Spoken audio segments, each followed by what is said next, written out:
លឿងបាក់ឆ្នោតខ្មៅបាទកីឡាករសៀសំណាងមានទម្ងន់54គីឡូក្រាម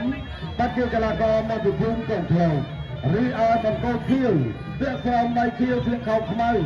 ឆ្នោតលឿងបាទកីឡាករប្រុសប្រាក់បាទមានទម្ងន់54គីឡូក្រាមដូចគ្នាជាកីឡាករបាទមកពីក្លឹបកីឡាផ្ដាល់ពលិកសិករភូមិជ្រេះបាទ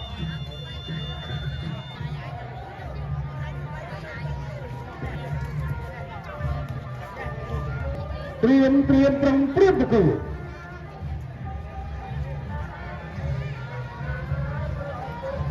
ទីពិសេសទី4ទឹកទី1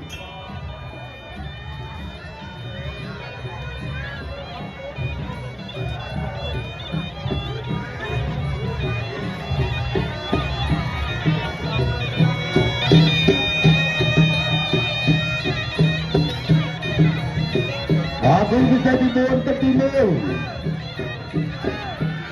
យ៉ាងទៅក្រហមដល់កីឡាករព្រាបមួយសៀសំណាងបាទប្រកួតប្រជុំវិញបាទស្មើបន្ទូគ្នាជាមួយនឹងកីឡាករបាទចាំលីហេង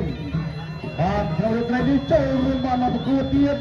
បាទជាមួយនឹងកីឡាករប្រប្រាក់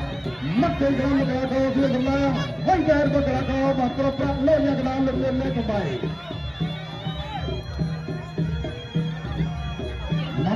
សម្រាប់ដងខ្លួនរបស់កីឡាករមកចូលជាទៅចាប់ដល់កីឡាករប្រប្រាក់ចូលមកព្រៃក្រាមទៅទឹកក្រាមមួយទៀតកីឡាករប្រប្រាក់ចាប់អត់ជាជាងបាទរកការចាប់ជង្គង់ចាប់ជង្គង់កីឡាករប្រប្រាក់ចាប់ជង្គង់ចូលមកកីឡាករសៀសំណាង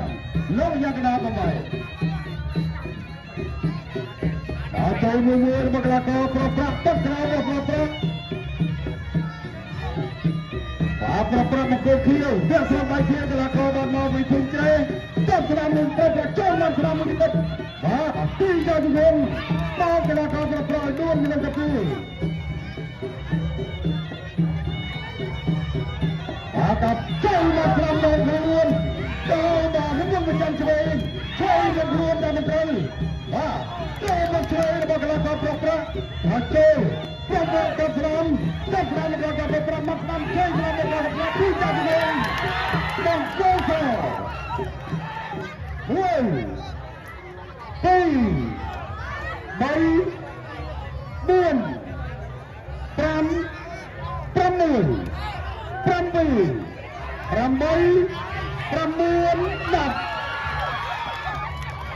បាទវាឲ្យទឹកខាងមកក្រហមណាទៀតបាទយាយបងស្រីបាទសរុបទាំងអស់ 35,000 រៀលសម្រាប់កីឡាករប្រុសប្រាក់បង្គោលខៀវ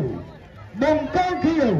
កីឡាករប្រុសប្រាក់จะទទួលយកចំណេញដល់ផ្នួលបង្គោលក្រហមឲ្យសន្លប់ទៅក្នុងទឹកទី1